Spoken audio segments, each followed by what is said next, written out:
ए भगवान ये पूर्ण कर दो। क्या किया तुमने भगवान के लिए? भगवान ने तुम्हें मानव देह दिया, भगवान ने प्रकृति दी, भगवान ने सब कुछ व्यवस्था की। तुम केवल पापाचरण करो, भगवान तुम्हारी नौकरी करे। तुम भगवान के अंश हो, भगवान ने तुम्हें देह दिया, भगवान ने प्रकृति दिया, तुम भगवान के लिए क्या कर रहे हो? तुम हमारी समाज के लिए जो भगवान ने रचा है उसके लिए क्या कर रहे हो? अपनी वासनाओं की पूर्ति। तो दंड नहीं भोगोगे और क्या भोगोगे? तुम्हारे गाली देने से भगवान कोई छोटे हो जाएंगे? तुम्हारे थूकने से आकाश गंदा हो जाएगा? तुम कर सकते हो तो सिर्फ अपना बुरा कर सकते हो और कुछ नहीं कर सकते। लिख लो हमारी बात। अगर कुछ भी मंगल हो रहा है तो भगवान के बनाए विधान से मंगल हो रहा है। संत समागम, हरि कथा, नाम जप, भगवत आराधना, ये उनकी कृपा से हो रहा है। तुम कर सकते हो तो शब्द लिख लो, केवल अपना बुरा कर सकते हो, वही बुरा कर रहा है। भगवान को गाली दे रहा है, भगवान को नहीं मान रहा, नास्तिकता बढ़ रही, मनमानी भगवान ने मेरा कर्जा नहीं। कर्जा लेते समय भगवान से पूछा था? कर्जा लेते समय भगवान से विनय की थी? धर्म से चला है तू? भगवान की आज्ञा का पालन कर रहा है तू? अरे भगवान तो सबके पिता हैं, परम उदार हैं। गाली देने वाले को भी प्रकृति से नहीं रोकते, इसको श्वास मत लेने देना, ये मुझे गाली देता है। नहीं, अच्छी ऑक्सीजन देते हैं, पानी देते हैं, भोजन देते हैं, उसके लिए पृथ्वी फट नहीं जाती है, उसको भी पृथ्वी अपनी गोद में रखती है। जो भगवान को गाली दे, कैसे नीच बुद्धि वाले अपना काम बनाने के लिए आए हो और अपना काम बिगाड़ रहे हो। जिनसे काम बनना है उन्हीं में नास्तिकता कर रहे हो। कौन है आधार यहां इस जगत का? वही सर्वाधार परमात्मा। तुम अंधे हो, दिखाई नहीं दे रहा? ये सूर्य किसके बल से तेजवान है? ये वायु किसके बल से चलती है? किसके बल से पृथ्वी? आप देखो किसके आदेश से हो रहा है। एक जरा सा झटका आता है, प्रांत का प्रांत चकनाचूर हो जाते हैं। वो सामर्थ्यशाली भगवान है। तुम्हारे कुछ कहने से होगा? चींटी की तरह पिस जाओगे। उसकी शक्तियां अनंत है। होश में अगर जीवन को मंगलमय सार्थक बनाना है तो एकमात्र भगवान की शरण है। और अगर कुछ भी और करोगे तो अपने को बर्बाद करोगे, सिर्फ बर्बाद करोगे, सिर्फ विनाश करोगे अपना, और कुछ मंगल नहीं कर सकते। भगवान का आश्रय ले लो, वो बहुत करुणामय है। ये जो पुरुष चारों वर्ण या चारों आश्रम में यदि भजन नहीं करते तो इस बात का दंड मिलेगा कि मानव देह तुम्हें मिला है भगवत प्राप्ति के लिए। देखो, बोले भला पिता अपना बालक का अहित चाहता है? हां, चाहता है। एक पिता के पुत्र ने किसी नाबालिग का बलात्कार करके उसको मार डाला। उससे वो समाचार वाला पूछता है कि आप अपने ऐसे पुत्र के लिए क्या बोलेंगे? तो बोले यही बोलूंगा कि जल्दी से गिरफ्तार किया जाए और उसको फांसी की सजा दी जाए। मेरे बालक ने ऐसा अपवित्र कार्य किया, मैं कभी देखना नहीं चाहूंगा कि वो मेरे सामने आवे, उसको जल्दी से जल्दी पकड़ा जाए। ये जब एक साधारण पिता ऐसा बोल सकता है तो असाधारण पिता जो धर्म के विरुद्ध चलेगा, तिनकर काल रूप में भ्राता, वो भगवान साक्षात धर्म स्वरूप है। कोई धर्मात्मा पिता नहीं चाहेगा कि उसका पिता अपवित्र कार्य करे और उसे गले से लगाए। फिर भी मेरे भगवान कह रहे हैं, अहम तो हम सर्व पापे भ्यो मोक्षयिष्यामि मा शुचा अपिचेत सुदुराचारो भजते मां अनन्य भाग। महादुराचारी भी हो तो आ जाए कह के कि प्रभु मैं आपका हूं, आपके सिवा कोई मुझे नहीं बचा सकता, तो मैं तुम्हें साधु सम्मंतव्य सम्यक व्यवसिता हिस्सा, मैं तुम्हें साधु बनाऊं। फिर भी भगवान को कैसे शब्दों से बोलते? कोई भगवान नहीं। मन मानी आचरण करो, पता चल जाएगा भगवान है कि नहीं। अंतिम समय तक तो पता चल जाए। एक डॉक्टर बोले थे हमसे, जब गंगा किनारे भ्रमण करते थे, बहुत अमेरिका से पढ़ के आए थे, मार विज्ञान छांटते चले जा रहे, कौन भगवान, कैसा भगवान, क्या। अब गंगा किनारे तो एक अलग रहनी थी, उदासीन ना बोलना किसी से। तो उनसे कहा नहीं, ऐसा अपमान मत करो, भगवान अब कैसे हम तुम्हें छाती चीर के दिखावे कि हैं हम ऐसे जी रहे हैं, ये साधु महात्मा ऐसे जी रहे हैं, केवल हवा में जी रहे हैं, नर्क स्वर्ग की चाल है। लेकिन छाती से कहता हूं, हृदय से कहता हूं, त्रुटि हमारी, करुणा उनकी। अगर कहीं भी हमें कुछ भी असंतोष हुआ है तो मेरे आचरण का, मेरे विचार का, मेरी क्रियाओं का हुआ है, और उनकी कृपा का वार पार नहीं। अपार करुणा करुणालय। और मिलना, तुम बहुत दूर हो हमसे, तुम दूर हो, लेकिन मेरे प्रिया प्रीतम मेरे से दूर नहीं। अब वो कोई ऐसी दूरबीन नहीं कि मैं तुम्हें दिखा सकूं कि देखो। ये हम कोई प्रमाण तुमसे नमस्कार नहीं चाहने के लिए कह रहे, ये इसलिए कह रहे कि प्रभु कितना प्यार करते हैं, तुम्हें कैसे बताऊं। हजारों प्राण हो तो न्यौछावर कर दे, ऐसा प्यार करते हैं, ऐसे नहीं को स्वप्न में आके प्यार करते हो, भाव में आके प्यार करते हैं। जैसी भावना करोगे वैसे ही तुम्हें अनुभव कराएंगे। वो है, प्रत्येक कण में है, प्रत्येक क्षण में वो मेरे साथ है।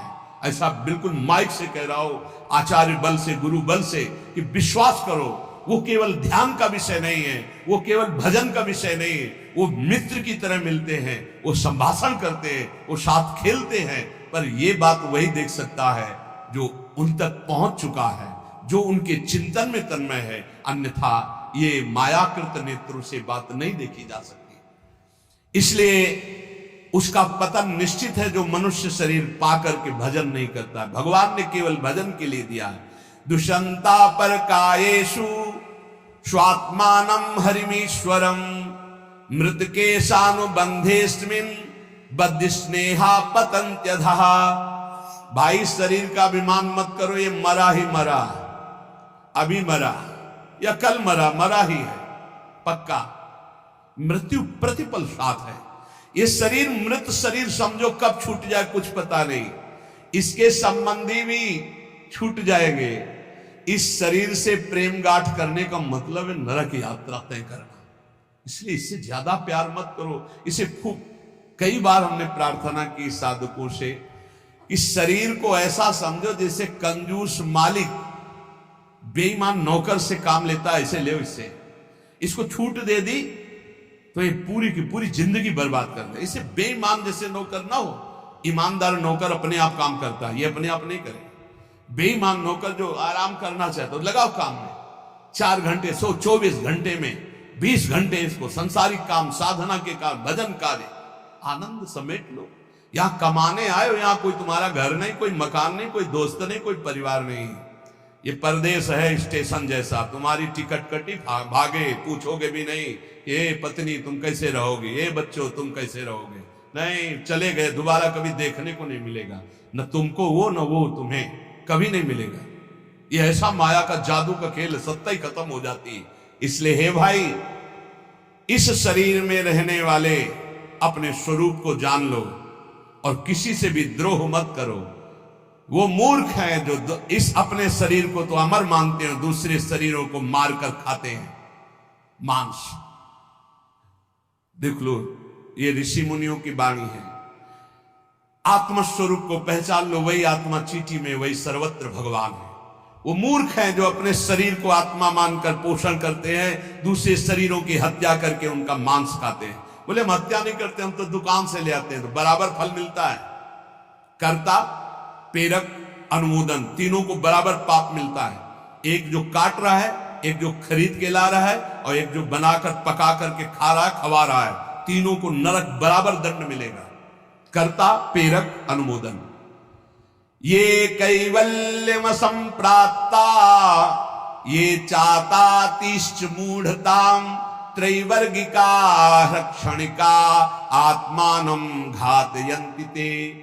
जो लोग ये भगवत प्रदत्त शरीर प्राप्त करके कैवल्य परम पद प्राप्त नहीं कर लेते और ज्ञान बघाड़ते रहते हैं, वो पूरे ज्ञानी भी नहीं है और पूरे मूर्ख भी नहीं है। उनकी बड़ी दुर्दशा होती, ना इधर के रहते ना उधर के रहते, मजरे ढो।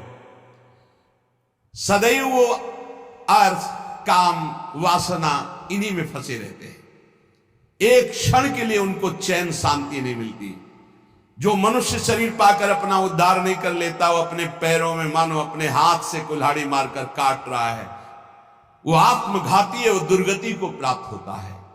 एत आत्महनो अशांता अज्ञाने ज्ञान मानिनः सीदंत्य कृत कृत्या वै काल ध्वस्त मनोरथा।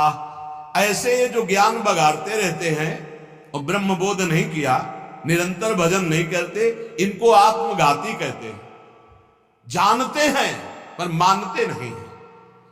ये इन आत्मघातियों को कभी शांति प्राप्त नहीं होती, इनकी कर्म परंपरा कभी नष्ट नहीं होती। काल भगवान सदा सर्वदा इनके मनोरथों पर पानी फेरते रहते, हृदय की जलन विषाद कभी मिटने को नहीं होती। इसलिए हित्वात्यायास रचिता गृहापत्य सुहृत्स्रियः तमो विशन्त्यनिच्छन्तो वासुदेव परां मुखा। वासुदेव भगवान श्री कृष्ण के चरणों का आश्रय ले लो, उनसे विमुख मत हो। विमुख होकर यदि तुमने धन रुपया पैसा मकान सब समेट भी लिया तो भाई जब जाओगे कुछ साथ नहीं। एक बार कृष्ण कहा, एक बार राम कहा, एक बार राधा कहा, ये सत्य वस्तु तुम्हारे साथ जाएगी। इसलिए बार बार राम राम कृष्ण कृष्ण हरि हरि राधा राधा बोलते हुए अपना काम करो तो तुम्हारा लौकिक भी पुष्ट और पारलौकिक भी पुष्ट हो जाएगा। जो भगवान नाम जप नहीं करता, भगवान से विमुख है, ना चाहने पर भी विवश होकर उसे घोर नरक में जाना पड़ता है। इसलिए सदगति प्राप्त करने के लिए नाम जप अत्यंत आवश्यक है। ये कलिकाल की बड़ी महिमा वर्णन की भगवान व्यास जी ने। जो फल सतयुग में 10,000 वर्ष ब्रह्मचर्य रहकर दोनों हाथ उठाकर दाहिने पैर के अंगूठे के बल खड़े होकर भजन करने से मिलता था, ध्यान दीजिए कितना कलयुग का कृपा प्रसाद है। कलयुग को बहुत बुरा कहा जाता है, तो ये बात पक्का समझो, दो पक्ष सब में होते हैं, कृष्ण पक्ष और शुक्ल पक्ष, एक अंधेरे का पक्ष एक प्रकाश का। तो कलयुग में दो पक्ष है। एक अंधेरे का पक्ष अगर भगवान से विमुख हो तो नष्ट कर देगा। यहां कह रहे हैं भगवान महर्षि वेद व्यास देव जी, यत् कृते 10 वर्षैस्त्रेतायाम हायनेन तत् द्वापरे तश्च मासेन हरहोरात्रेण तत्कलौ तपसौ ब्रह्मचर्यस्य जपादेश्च फलम द्विजा प्राप्नोति पुरुषस्तेन कलिसाध्यति भासितम। सतयुग में 10,000 वर्ष ब्रह्मचर्य से रहकर दाहिने पैर के बल अंगूठे के खड़े होकर दोनों हाथ उठाकर मंत्र जपने से जो फल मिलता था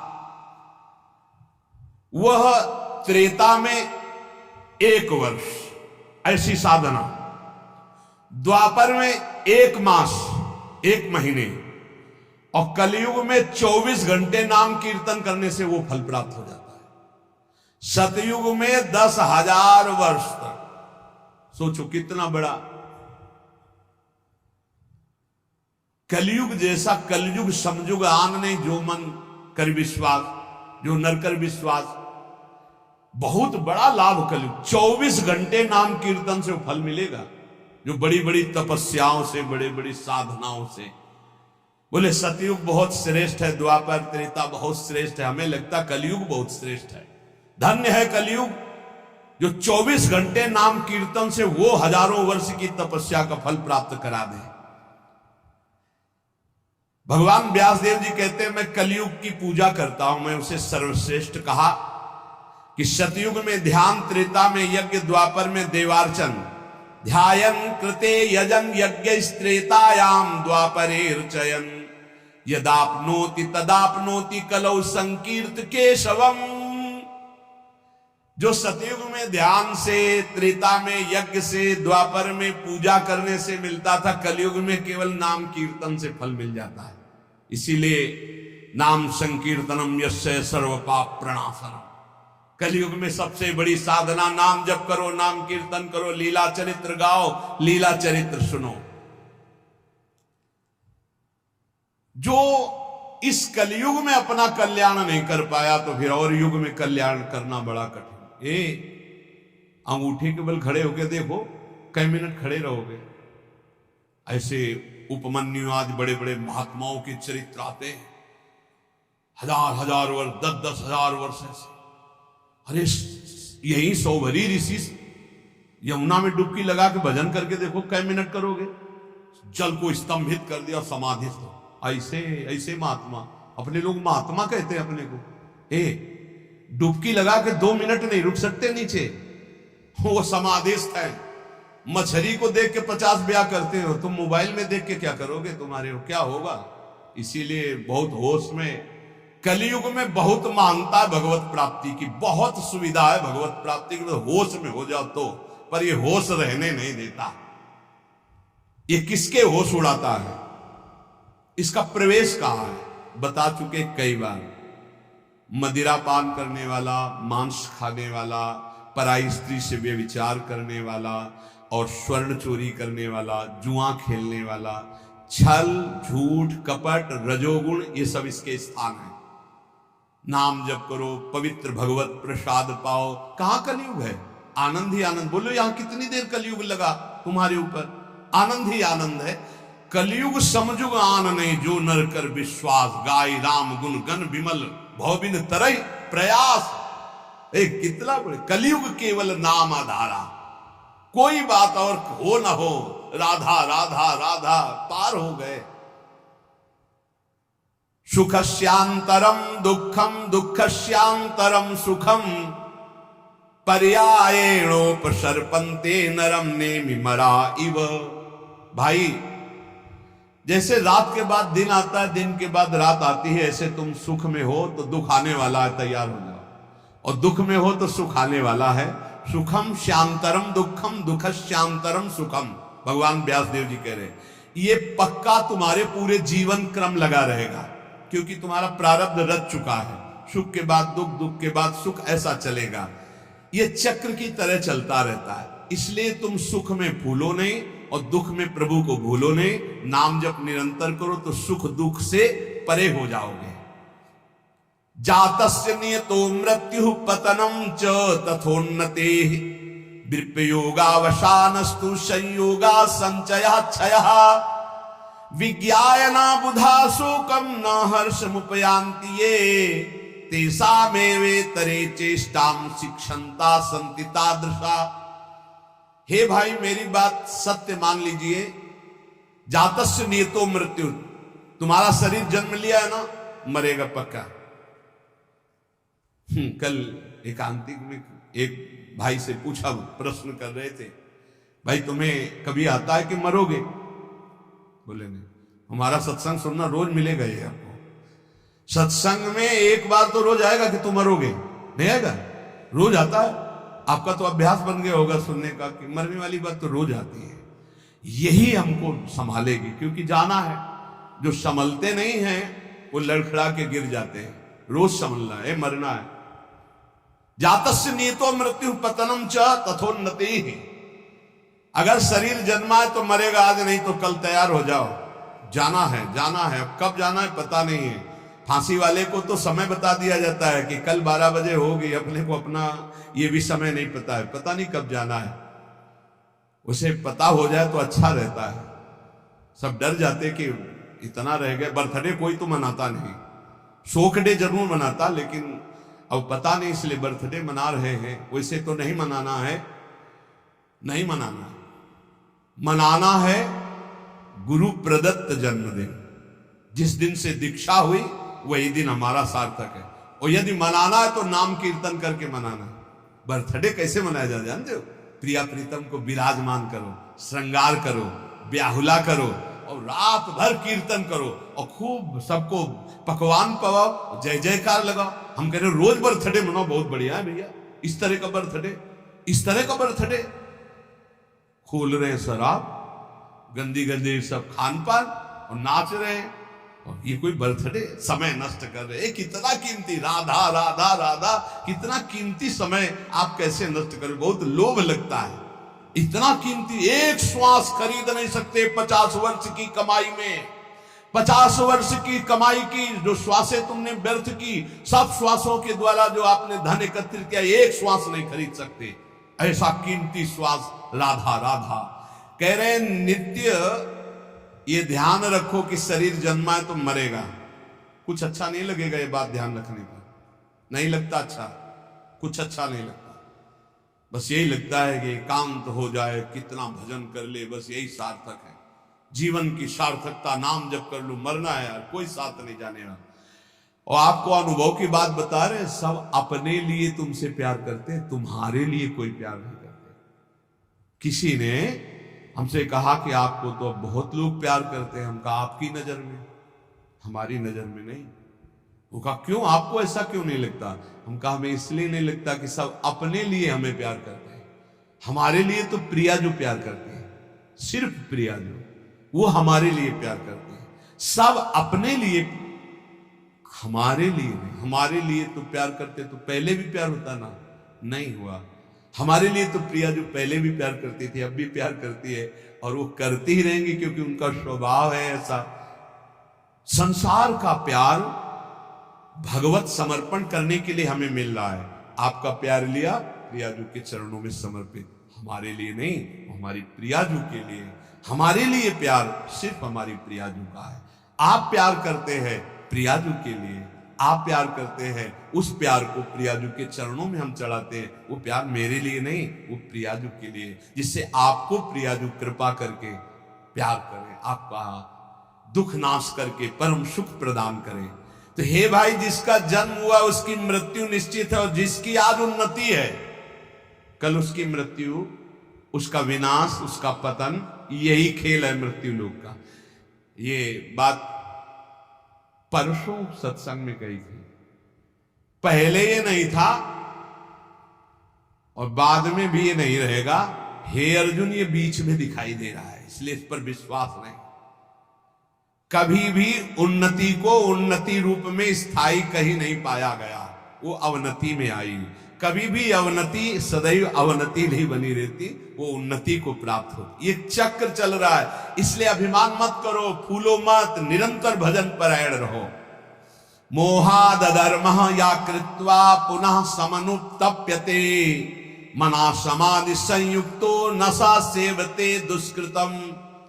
ये जो मोहवश अपने शरीर को अविनाशी मान करके पापाचरण करते हैं, ये सच्चे हृदय से प्रायश्चित कर ले, नहीं तो नष्ट हो जाएंगे। हर पाप बम की तरह जमा हो रहा है तुम्हारा, जब फूटेगा ना बिल्कुल नष्ट कर देगा, किसी काम का नहीं रखेगा। जो जो तुम जान रहे हो कि पाप हो रहे हैं, इनका फटाफट प्रायश्चित कर लो, पाठ के द्वारा, भजन के द्वारा, संत महापुरुषों की सलाह के द्वारा उनको नष्ट कर दो। नहीं, वो जब वृक्ष रूप हो जाएंगे तब फिर तुम नष्ट नहीं कर पाओगे। एकाग्रता पूर्वक देखो तुमसे कौन कौन पाप हो रहे हैं, वर्तमान में कौन कौन पाप हुए हैं, उन पापों का क्या प्रायश्चित है, उनका प्रायश्चित कर लो। यथा यथा मनस्तस्य दुष्कृतम कर्म गर्हते, तथा तथा शरीरम तु तेना धर्मेण मुच्यते।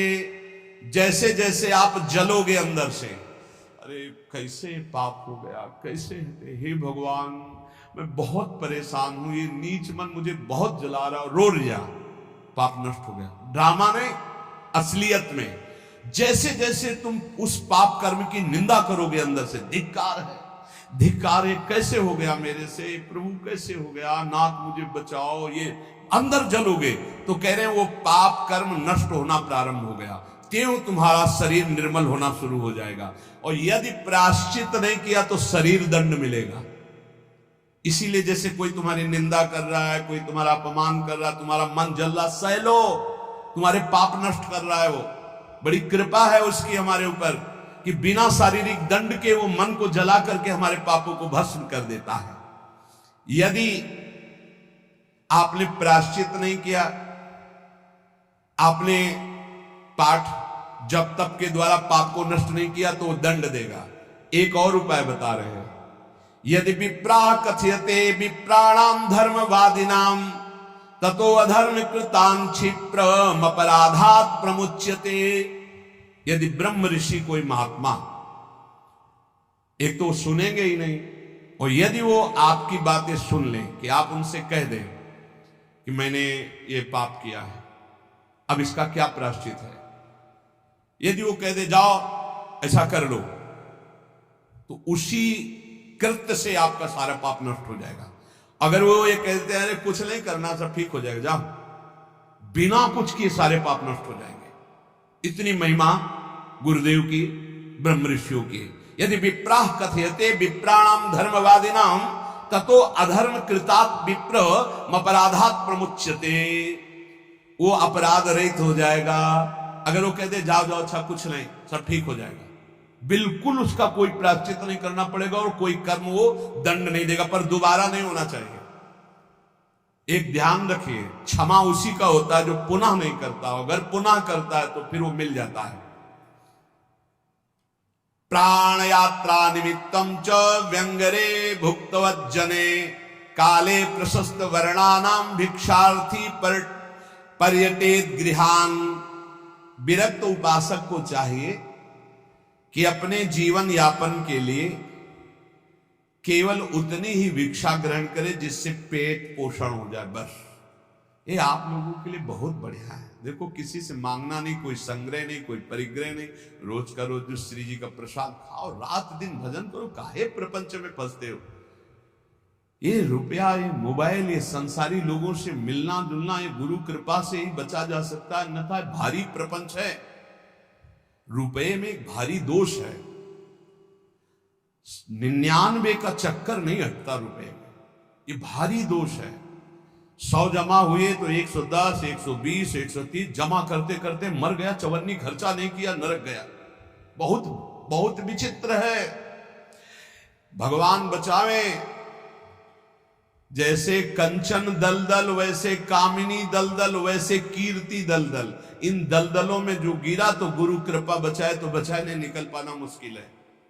बहुत खतरे का दलदल है, ऊपर से एकदम रोड जैसा दिखाई देता है, और गए तो बस निकलने लायक नहीं रहोगे। कंचन कामिनी कीर्ति का दलदल।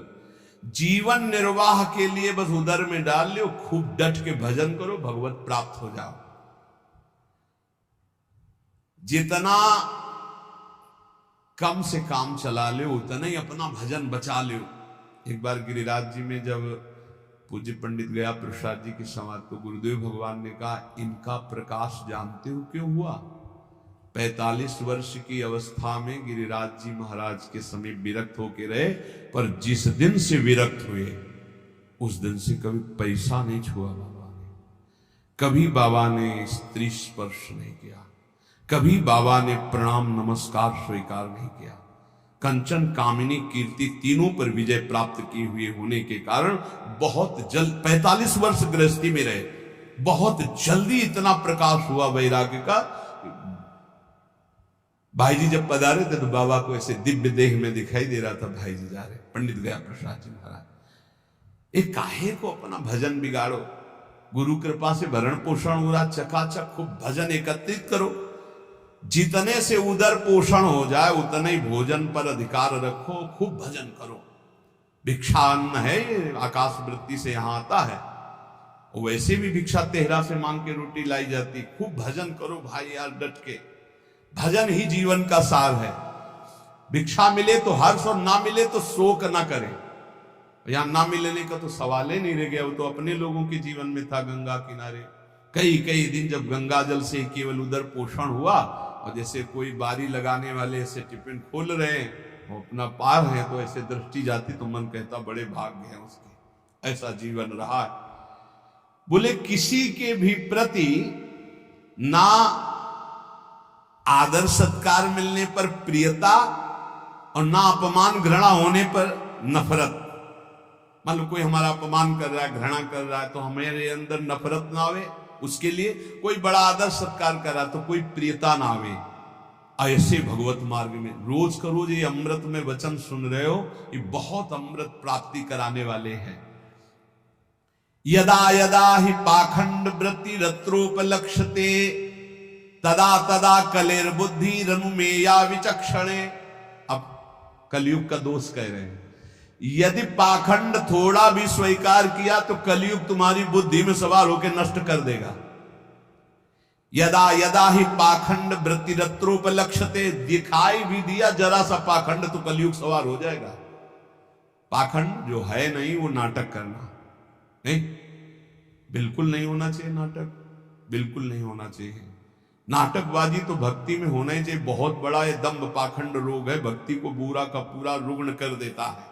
दिखावटी नहीं होना चाहिए कुछ। प्रभु सब कुछ जानते हैं यार, किसको दिखाना है, क्या दिखा। अच्छा सामने वाला दे भी देगा तो क्या, प्रणाम नमस्कार रुपया पैसा, इसके लिए भक्ति ही कर रहे हो तो हरि लक्ष्मी पति, दूसरे से क्या चाहिए। अगर जरा भी पाखंड हुआ तो कलयुग तुम्हारी बुद्धि को ग्रसित करके अनुमान भी नहीं लगा सकते कि कितना भ्रष्ट कर देगा। यदा यदा सताम हानिर्वेद मार्गानुसारिणाम, तदा तदा कलेर वृद्धि रनुमेया विचक्षणै। जब जब तुम वैदिक मार्ग का उल्लंघन करोगे, साधु पुरुषों की आज्ञा का उल्लंघन करोगे तभी तुम्हारी हानि करने वाला कलयुग तुम्हारी बुद्धि पर सवार होकर तुम अनुमान भी नहीं कर सकते कि तुम्हें कैसा भ्रष्ट कर देगा। प्रारंभाश्चा वशीदंती यदा धर्म कृताम नृणाम तदानुमेयम प्रधान्यम कलेर विप्रा विचक्षणे। जब कोई धर्मात्मा अधर्माचरण की तरफ जाने लगता है, सोई कलयुग उसके ऊपर अपना प्रभाव डाल देता है। जब कोई विद्वान कलयुग से ग्रसित हो जाता है तो उसके आचरण उल्टे होने लगते हैं। इसलिए पाखंड, शास्त्र विरुद्ध आचरण, संत गुरुदेव की आज्ञा का उल्लंघन, धर्म के विरुद्ध आचरण करने वाले पर ही कलयुग का प्रभाव होता है, अन्यथा नहीं होता। कलयुग के प्रभाव से बचते हुए निरंतर नाम जप करते हुए इस जन्म में हम भगवत प्राप्ति कर ले। कुछ कमियां सब में होती हैं, वो भगवत साक्षात्कार में ही पूर्ण होती है। जहां भगवत साक्षात्कार हुआ उन कमियों का नाश हो जाता है। इसलिए उपासक को हर कदम जिन जिन कमियों को जानता जाए उनको छोड़ते हुए आगे तन्मयता पूर्वक बढ़े। हमारे दो पक्ष हैं, एक है हम और हमारे गुरुदेव, और एक है हमारी इंद्रियां और मन, माया। ये हमको गिराने की चेष्टा करती है, और गुरुदेव हमको जो उपदेश करते हैं वो इन पर विजय प्राप्त कराने। कभी कभी इनका पक्ष जोर हो जाता है और हम हार जाते हैं, तो हमें निराश नहीं होना। हमें ठीक जैसी आज्ञा वैसे चले तो फिर हम बलवान होकर जीत जाएंगे। और इस जन्म में मुझे भगवत प्राप्ति करना ही, किसी भी तरह रुकना तो है नहीं। हम चाहे जितना कीचड़ में सन जाए, हमें रुकना नहीं, हमें चलना ही चलना है। क्योंकि ये शरीर छूटा तो और किसी शरीर में भगवत भजन बने ऐसी कोई संभावना नहीं। बड़ा डर लगता है। अब इस शरीर से भजन करके भगवत प्राप्ति करना ही है। इसलिए सबसे प्रार्थना है, भजन का तात्पर्य है नाम जप, राधा राधा राधा। कोई पैसा नहीं लगता, कोई मेहनत नहीं, धीरे धीरे जबानी लाओ, राधा राधा राधा, अपना कार्य करते रहो। इसी से भगवत प्राप्ति हो जाएगी। श्री राधा वल्लभ लाल की।